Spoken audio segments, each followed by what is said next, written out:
há, na verdade, ainda uma grande desinformação. Podemos cair nessa ideia de pensar que é óbvio que hoje todo mundo está informado, mas o que a gente percebe na prática é que não. Apesar de nós termos acesso a muita informação, muito mais informação do que, por exemplo, nossos pais, nossos avós tinham, a pergunta é que tipo de informação, não é? Hoje você pesquisar alguma coisa no Google não significa que necessariamente essa pesquisa esteja correta. Até quando eu estou no meio de alunos mais ligados a essa ideia de pesquisa Google e assim por diante, eu tenho dito, bem, se você quiser saber algo com um pouco mais de veracidade, então procura no Google acadêmico, não é? Porque no Google tem um sistema, quem paga pode ter a sua informação colocada na frente.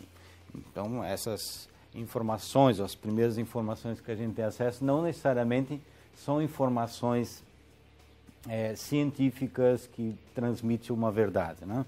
Se a gente pesquisar sobre droga, pesquisar sobre descriminalização da maconha e assim por diante, um grande número de informações que a gente tem acesso, os primeiros não são verídicos, né? Tem ideologia por trás, tem interesses por trás dessas informações. Bem, o uso de droga é algo histórico, milenar, né? Os sumérios, 4.600 anos antes de Cristo, ou seja, 6.000, quase 7.000 anos atrás, já tinham acesso ao uso do ópio, por exemplo, né? Ópio, que é uma droga muito poderosa, que nós aqui no Brasil temos menos acesso. E temos menos acesso porque ela está distante de nós.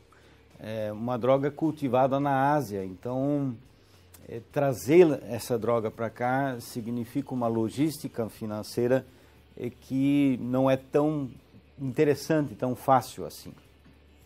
Claro que nós temos ela aqui, essa droga, de outra maneira, como, por exemplo, em forma de fármaco, de remédio. A morfina, por exemplo, ela é um derivado do ópio, né? Ópio é uma planta, uma papoula, uma flor, onde do óvulo dessa flor se extrai uma seiva que é feito, ou que tem esse efeito do ópio-áceo, né? Mas 4.600 anos antes de Cristo, né? A gente vai ver historicamente o uso dela, por exemplo, sendo 1820, 1822 inicia uma guerra chamada Guerra do Ópio, uma guerra que aconteceu entre Inglaterra e China, onde se vendia para a China ópio produzido na Índia. Muito interessante essa história, e que gera uma guerra, porque os ingleses queriam comprar a seda, a roupa chinesa, mas os chineses não queremos vender. Por que nós vamos querer vender? Não existia interesse comercial. E aí os ingleses, puxa, mas como é que nós vamos fazer esses caras vender esse negócio para nós? Então, viciaram, né, os chineses com o ópio para que eles quisessem fazer algum tipo de comércio para conseguir o ópio. E aí, isso durou bastante anos, essa guerra, chamada Guerra do Ópio. Em 1822 inicia a primeira Guerra do Ópio, depois teve uma segunda, mas nessa época, 1820, 1830, se vendia na Europa em farmácias, né? Então estava lá, se o seu neném, né, sua criança está com cólica intestinal, tem problema, né? Seus problemas estão resolvidos. Então, se dava ópio para a criança com cólica intestinal e pronto, estava resolvido, né? Mais tarde se percebe as dificuldades, ou seja, os efeitos colaterais do uso dessa droga, e aí se abandonou ela. Claro, continuou sendo usado dentro do mundo da medicina, mas não mais vendido na farmácia livremente como era, né?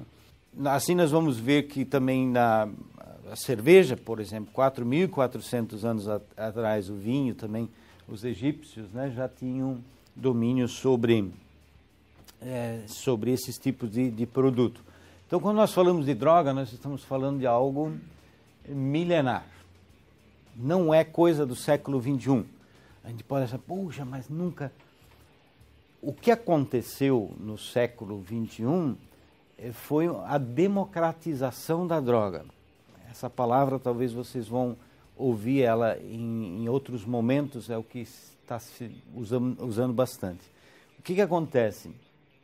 A droga que era usada para uso medicinal ou uso religioso, ele deixa de ser usado dentro desse campo para ser usado na sociedade por qualquer pessoa.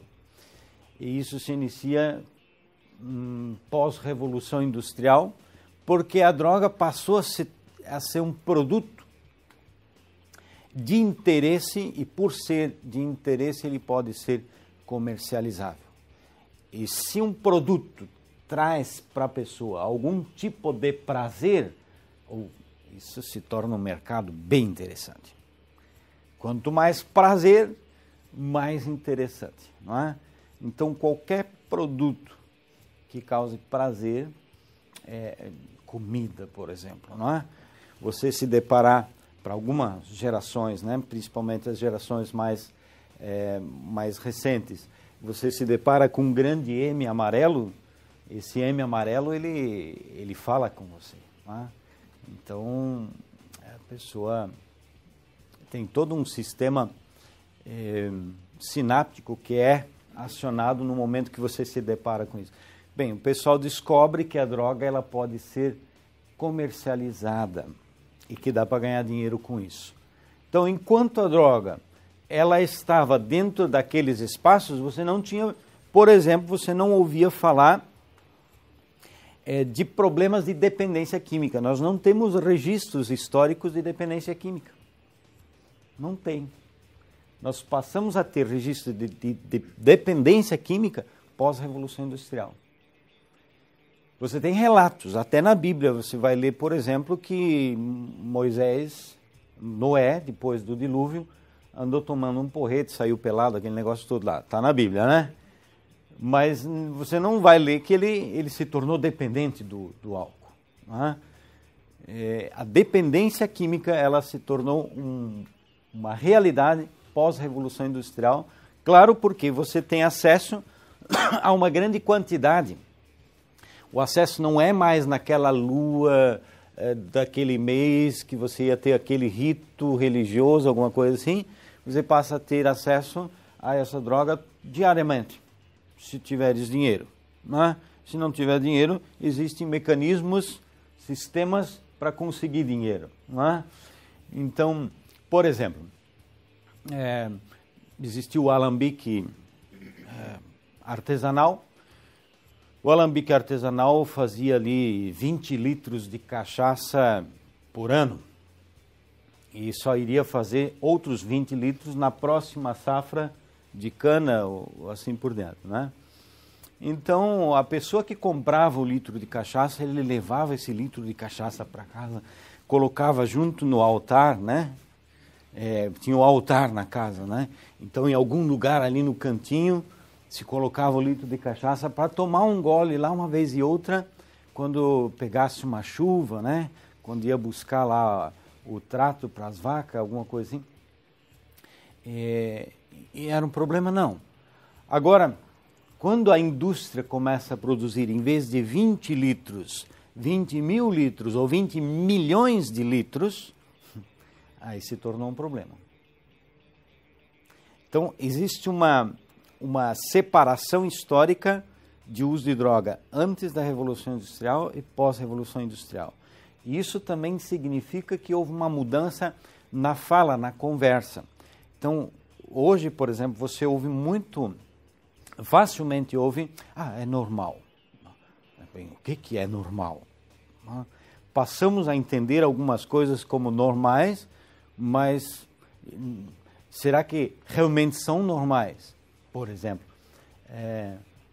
conta-se que a pessoa que levou a primeira vez o café para a Europa, mataram ele. Acusado de bruxaria. É porque alguém que toma um líquido preto, isso só pode ser bruxo. Olha só. Nós nos acostumamos com o uso de um líquido preto. E hoje faz parte praticamente do hábito de todo brasileiro, não é? Mas que não era algo normal. Imagina tomar líquido preto que sai bolinhas, não é? Sabem do que eu estou falando, não é? Mas nós passamos a fazer uso disso porque parece, ou se tornou normal, mas é normal. Se a gente pensar realmente, é normal engolir fumaça? Não é? São coisas estranhas. Se a gente observa alguém fumando, você vai dizer, mas que coisa estranha, não é? É esquisito, o cara engolir fumaça, não é? Mas nós quase não temos dificuldade cognitiva com isso, porque nos acostumamos com isto, não é? E agora se fala, se discursa, que é normal fumar maconha. Ué, normal usar uma droga que é uma droga perturbadora do sistema nervoso? Claro que isto não é normal. Mas existe todo um mercado, todo um sistema que está trabalhando de forma bastante intensa para que as pessoas, o povo em geral, a sociedade, entenda que isso é normal. Cito nomes para vocês pesquisarem se quiserem. George Soros. George Soros é um grande investidor mundial. Ele foi um dos compradores de uma mineradora brasileira, que era brasileira, agora não é mais, né? Apesar de ainda estar no território brasileiro, extraindo minério brasileiro, não é mais brasileiro. Então ele foi um dos compradores da Vale do Rio Doce, que foi vendida pelo Fernando Henrique Cardoso, que levanta a bandeira da descriminalização das drogas. George Soros investiu só na Califórnia 2 milhões de dólares, só na Califórnia, em mídia na Califórnia, para que as pessoas se acostumassem com a ideia de liberar a maconha. Assim, ele como investidor também é um grande investidor hoje em comprar terras na Bolívia, Colômbia, Peru e Paraguai, que é o segundo maior produtor de maconha do mundo, só perde para o México. Estou falando bobagem? Não, podem pesquisar isso. Claro que esse tipo de pesquisa você não encontra facilmente assim no Google, digitar lá o primeiro nome, alguma coisa assim.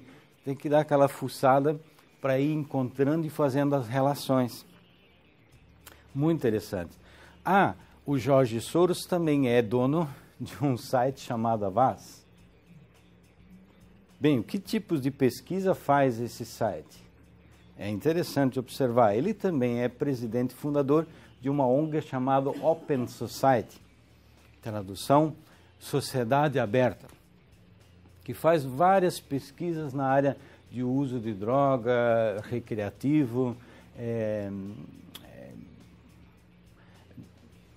e outras pesquisas, que vou evitar falar o nome. Então, há todo um interesse, essa questão. Uso de droga milenar, mas uso restrito a pessoas para um determinado uso religioso ou medicinal. Então, sempre houve alguém que usasse droga em sua prática de cura, em seus rituais. Isso é histórico, isso é fato, não tem como negar. Coloquei a foto do Freud aqui, porque o Freud também já foi usuário de cocaína, e não só usuário, como neurologista, ele era médico, considerado hoje o pai da psicanálise, mas era médico, e ele não só usou cocaína, como receitava, inclusive para a mãe dele. Não é? A mãe dele, ele dava todo dia uma certa quantia de cocaína, diz, olha, esse pó ele é milagroso, né? Ele é um energético, né? Ele te dá mais disposição, você não fica mais sonolento, não é? Porque é uma droga estimulante, então aumenta o batimento cardíaco, a gente diz batimento, mas na verdade são contrações cardíacas, né? O músculo e cada vez que ele contrai, o sangue que está dentro dele é jorrado para as nossas veias. E isso tem o objetivo, claro, de nos manter vivos. E o sangue vai levar oxigênio, oxigenar as células e assim por diante. Uma vez o batimento mais acelerado, mais oxigênio, mais atento, mais aceso. Por isso, pupila dilata e a pessoa fica mais, escutando mais, e aí fica até assustado, achando que tem polícia e tal, porque tudo fica muito mais aguçado. Mas quando ele descobre essa droga, e é interessante que descobre isso início de 1800, 1850 para frente, porque antes a cocaína não tinha chego à Europa. Quando os americanos, ou melhor, quando os europeus chegam na América, eles descobrem que aqui na América os andinos mascavam umas folhas e era interessante. Mascaram aquilo também, porque troço interessante. Vamos ganhar dinheiro com isso na Europa. Aquilo não era um problema, não se tornou um problema na Europa, porque se transportava isso dentro das caravelas. Então botava um monte de folha de coca dentro das caravelas, madeira, casco de madeira, umidade, assim por dentro, e levava 3 meses, 4 meses, 6 meses para eles conseguirem atravessar o oceano. Quando chegava na Europa, estava aquelas folhas tudo mofa, né? Umidade, e pronto, cloridrato de cocaína, que era o que eles queriam, não tinha mais efeito. Então eles mascavam folha mofa lá na Europa, mas que troço esquisito isso aqui, isso não vai dar dinheiro aqui. E aí tiveram que interromper o negócio. Só no final de 1700 para 1800 que eles conseguem extrair o cloridrato de cocaína da folha. Aí pronto, aí virou um mercado, um grande mercado, né? Bem, ele, no final da vida dele, escreve artigos contra a cocaína, porque então descobre também os efeitos colaterais. Um amigo dele morre de overdose de cocaína. Bem, então é isso aí, né? A contextualização, que é o uso de droga hoje, não tem mais nada a ver com aquela ideia de rito religioso, de cura. Virou uma grande epidemia que desencadeou todo um processo de violência, de pessoas no sistema penitenciário, lotando o sistema penitenciário. O que há de relevante no uso de droga atualmente? Quer dizer, o que há de relevante no uso de droga atualmente? Essa menina aqui morreu com 27 anos, a Amy. Então essa ideia que se tinha não tem mais absolutamente nada a ver com a ideia de hoje, a violência. Eu fiz questão de trazer esse mapa para a gente entender um pouco essa questão que eu estou tentando passar para vocês. Então nós temos aqui no Brasil, o Brasil se tornou o maior consumidor de crack do mundo hoje. Isso é fácil de ser entendido quando a gente compreende a geografia do local, né? Fizemos extrema com 3 países, que são os países que cultivam a coca, né? Colômbia, Peru e Bolívia. Nós estamos falando aqui de 15 mil quilômetros de fronteira. 15 mil quilômetros de fronteira de floresta amazônica, rios. Como é que faz para a gente fiscalizar 15 mil quilômetros de fronteira? Esses 3 países, pessoal, são os países que cultivam coca para o mundo. Não existe como cultivar coca em qualquer outro lugar do mundo, a não ser nesses 3 países. Por quê? Porque por esses 3 países passa uma questão geográfica aqui, que é a Cordilheira dos Andes. E é somente a 1.500 metros acima do nível do mar que você consegue cultivar coca e perto da linha do Equador. Então, nenhum outro lugar do mundo consegue cultivar coca. Toda a cocaína do mundo todo sai daqui, desses 3 países. E é muito interessante você começar a estudar essa questão aqui e a relação desses países com esse país aqui. inclusive a relação política. Muito delicado. Se você digitar, por exemplo, 2 nomes no Google, é muito interessante, coloca lá no Google Imagem, as primeiras imagens são fantásticas, né? Coloque lá Evo Morales e Lula. É muito interessante. Vão estar os dois com colares enormes, feitas de folhas de coca. Numa aliança, literalmente está ali, para todo mundo ver. É muito delicado.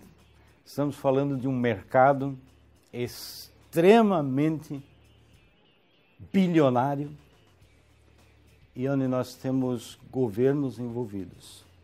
Claro que não aparece.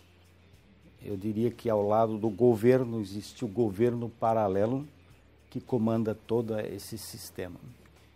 E dessa região dos Andes, né, Bolívia, Colômbia, Peru, então sai a cocaína para o restante do mundo.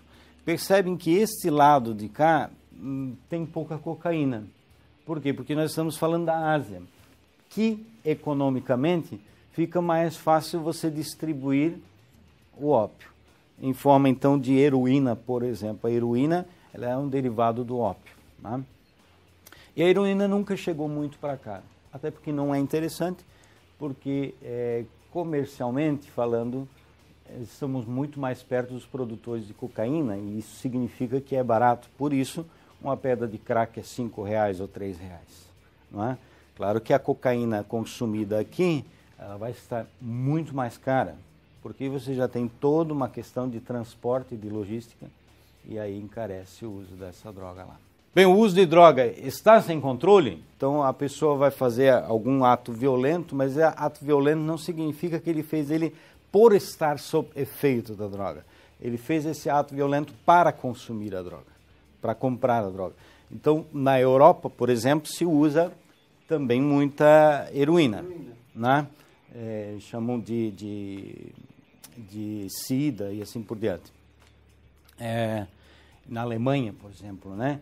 Em Munique, aquele filme, alguns talvez tiveram acesso ao filme, Christiane F., drogada e prostituída, ou seja, aos 13 anos, né?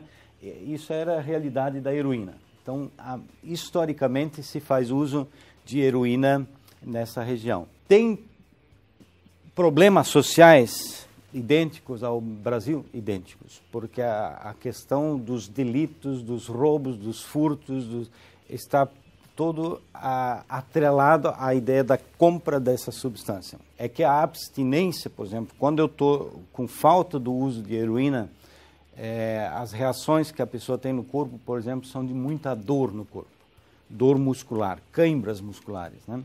Então ela vai atrás de mais uma dose e ela vai fazer loucuras para conseguir isso. Maior produtor, para entender um pouquinho, nós estávamos olhando mais essa questão cocaína, mas para entender a questão morfina. O maior produtor de heroína, ou seja, de ópio, no mundo hoje, você sabe quem é? Afeganistão. 80% de todo o ópio consumido no mundo sai daqui. Bem, 2001, Estados Unidos invade Afeganistão com a conversa de que estavam caçando Bin Laden. Perguntem para mim quem é o maior consumidor de ópio hoje no mundo? Estados Unidos, apesar da distância. E até hoje, o Bin Laden já dizem que foi caçado, ninguém viu o corpo do homem, diz que jogaram no mar, aquela conversa toda. Mas os soldados norte-americanos continuam no Afeganistão. Pesquisem isso, é interessantíssimo ver como as roças de ópio são patrulhadas pelo exército norte-americano. Tem fotos assim que tu fica, não é possível, o que é isso? Então é um mercado interessantíssimo. Imagina todo o material bélico, todo o dinheiro envolvido numa guerra onde por trás dessa guerra está uma droga. 80% do mercado. Se existiu aqui, entre Inglaterra, uma guerra, chamada Guerra do Ópio, 1822, com China, onde se vendia droga da Índia, hoje existe uma guerra entre Estados Unidos e Afeganistão, onde Afeganistão produz 80% do ópio que é distribuído no mundo. Eu não sei se está ajudando, se está ampliando um pouco, para nós entendermos que é aí um grande gigante que nós temos diante de nós e o que fazer. Então, o uso de drogas está sem controle? Eu não vou responder, eu gostaria que vocês pensassem sobre isso. Então, ao promover uma determinada categoria de droga à condição de droga lícita, não se resolve o problema relacionado a ela? Bem, se o problema é que a maconha ela é ilícita, ela é proibida, então resolvemos o problema. Vamos colocar ela na categoria de droga lícita, pronto. Nós já temos drogas lícitas, que são um grande problema social. Isso aqui é lícito no Brasil, apesar de matar 200 mil pessoas por ano no Brasil. O fato dela ser lícita resolveu algum problema? Claro, resolve, por exemplo, a gente pode pensar que resolveu o problema que essas pessoas que comercializam esses produtos não vão mais presos. Mas o problema social, o problema de saúde, ainda continua sendo muito, muito sério. Então, o mundo dos negócios descobre que a droga pode ser um negócio. E aí desanda a coisa, né? Então, aqui essa ideia aqui de um gráfico, né, do plano cartesiano, então aqui seria a ideia do equilíbrio que uma pessoa tem, né? Equilíbrio emocional, químico que vai dar uma mudança, fazer uma mudança nas minhas emoções. Quando ela se depara com comida, com food, né, com comida, há um aumento de liberação, de produção de dopamina, que é uma droga produzida pelo meu cérebro. Então, cada vez que eu me deparo com comida, sim, eu tenho uma sensação de prazer. Porque liberou dopamina. Dopamina é a droga do prazer. E eu vou querer fazer uso dessa comida que eu me deparei. Aquela feijoada, sei lá, para outros vai ser aquele hambúrguer, para outros, não sei. A comida aquela que tu mais gosta, assim. Quando se depara com ela, dá uma sensação gostosa. Não é? Estamos falando de química. Não é? Isso também libera quando a gente se depara com sexo, né? Graças a Deus, né? Porque senão os seres humanos eles iriam estar extintos, né? Porque temos prazer. Eu não sei se vocês sabiam, mas nós todos somos resultados de um momento dopamínico entre nosso pai e nossa mãe. Né? Houve uma liberação de dopamina. Estamos nós aqui. Né? Foi isso que aconteceu. Né? Então, olha só, é química, mas essa química ela vai agir nas nossas emoções, nos nossos sentimentos. Detalhe, tudo que, eu falei isso antes, tudo que dá prazer pode ser comercializável. Por isso você consegue comercializar sexo. Porque dá prazer. Quem vende não necessariamente tem prazer, mas quem compra está comprando prazer. Acontece com álcool. Se o sexo ia a 200, álcool vai a 200. Não é? Sensação de prazer quimicamente produzido. Cocaína, mais de 300. Aí você entende por que as pessoas podem trocar a namorada, a esposa e assim por diante, porque a sensação de prazer é maior, quimicamente falando. Dentro da sociedade machista que vivemos, talvez a gente fala, né, da boca para fora, não, o que é isso, né? Tipo, a gente é o cara, né? Quimicamente falando, não é assim. Dá mais prazer aqui do que sexo, por exemplo. Aí consegue entender. E aí a gente consegue entender o grande mercado que está por trás disso. Nicotina, olha só, mais de 200, né? Por isso, Não ajuda muito, não resolve muito colocar lá na carteira de cigarro aquele cigarro com a cinza dobrada, assim, né? Aquilo fala pouquíssimo com o fumante, porque o uso da nicotina, quimicamente falando, dá mais prazer do que sexo. Então ele olha para aquilo, ele até sabe o que aquilo significa, Ora, quem fuma está fumando, colocando para dentro do corpo 4.700 substâncias que são nocivas à saúde, 80 delas cancerígenas. E há grande possibilidade de obstruir veias, artérias, principalmente veias capilares.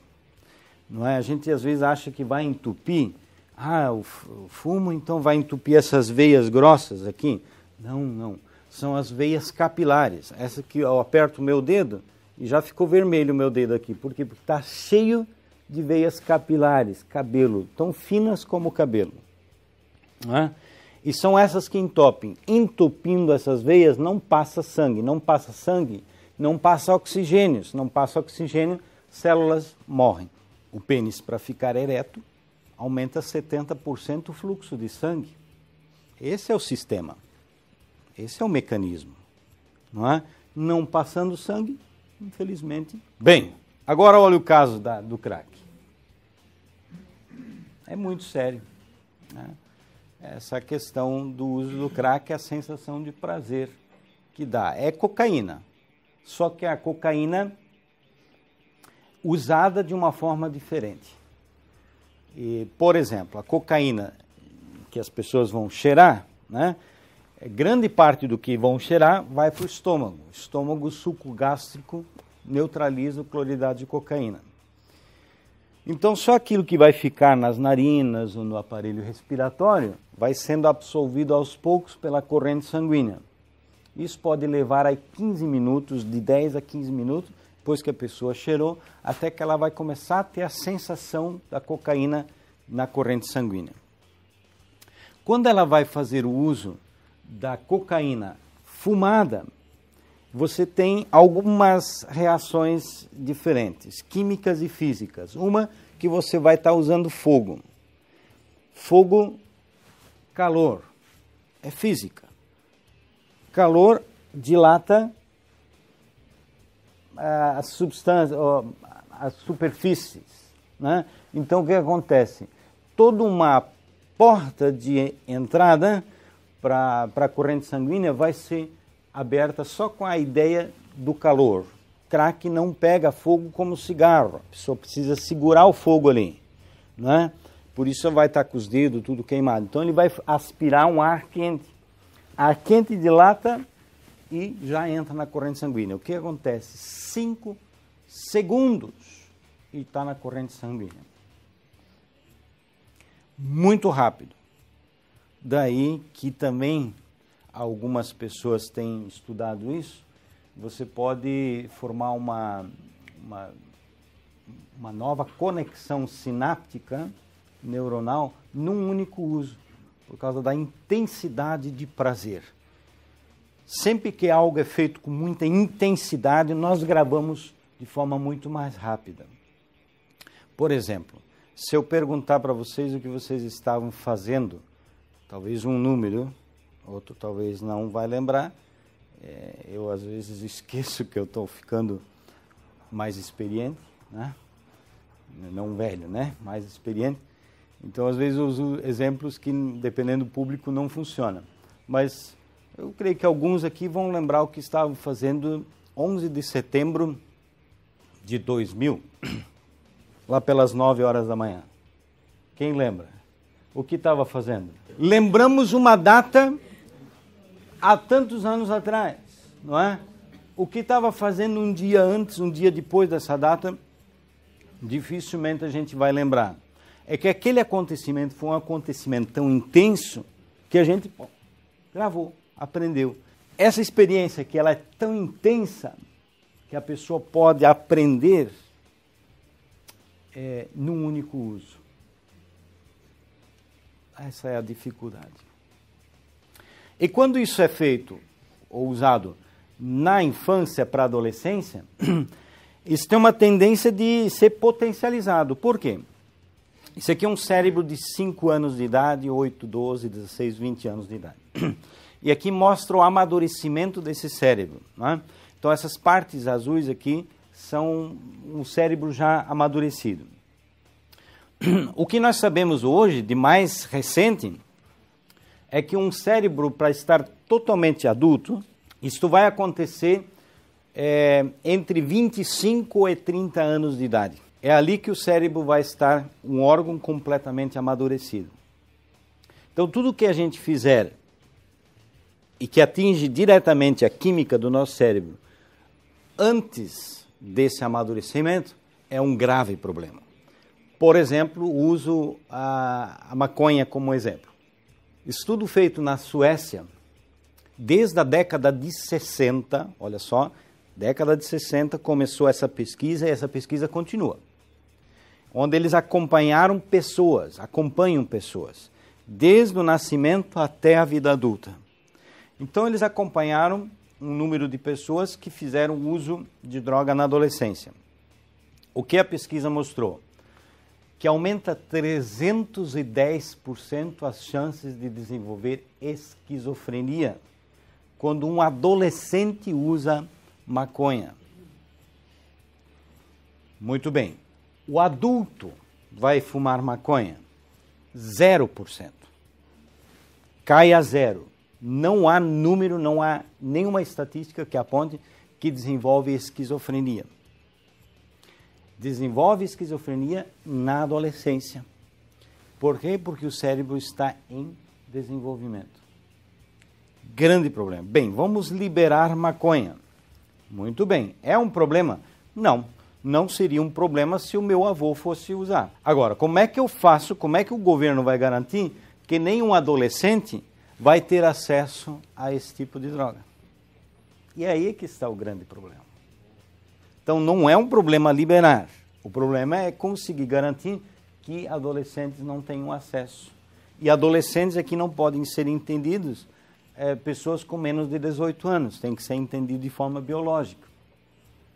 Né? Uma forma legal de justiça, nós entendemos que mais de 18 anos é adulto. Menos de 18. Ou seja, o cara tem 17 anos, 11 meses e 29 dias, ele é adolescente. Um dia depois ele é adulto. Mas isso é documento, é legal. Temos que ter parâmetros. Outra questão é a questão biológica. Essa é uma outra questão. Ela não obedece papéis. Não obedece documentos. Bem, assim então escreve um conhecido ator de um dos muitos programas infanto-juvenis. Isso aqui eu tirei de um livro de Aldous Huxley.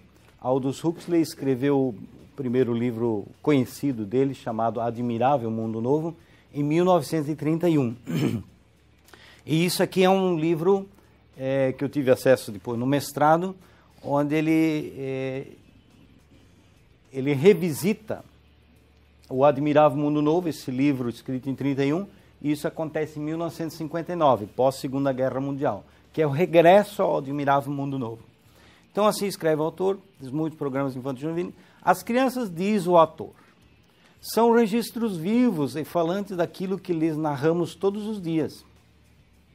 E no devido tempo, esses registros vivos e falantes dos comerciais de televisão crescerão, ganharão dinheiro e adquirirão os produtos da indústria. Pense, escreve o Miller, admirado ele escreve isso. Pense no que pode representar de lucro para a sua firma, assim chamavam a indústria em 1959, né? Se conseguirem aliciar 1 milhão ou 10 milhões de crianças, que se tornarão adultos treinados para a aquisição dos seus produtos. Como soldados são antecipadamente treinados para avançar, quando ouvem a palavra estímulo, em frente, marche.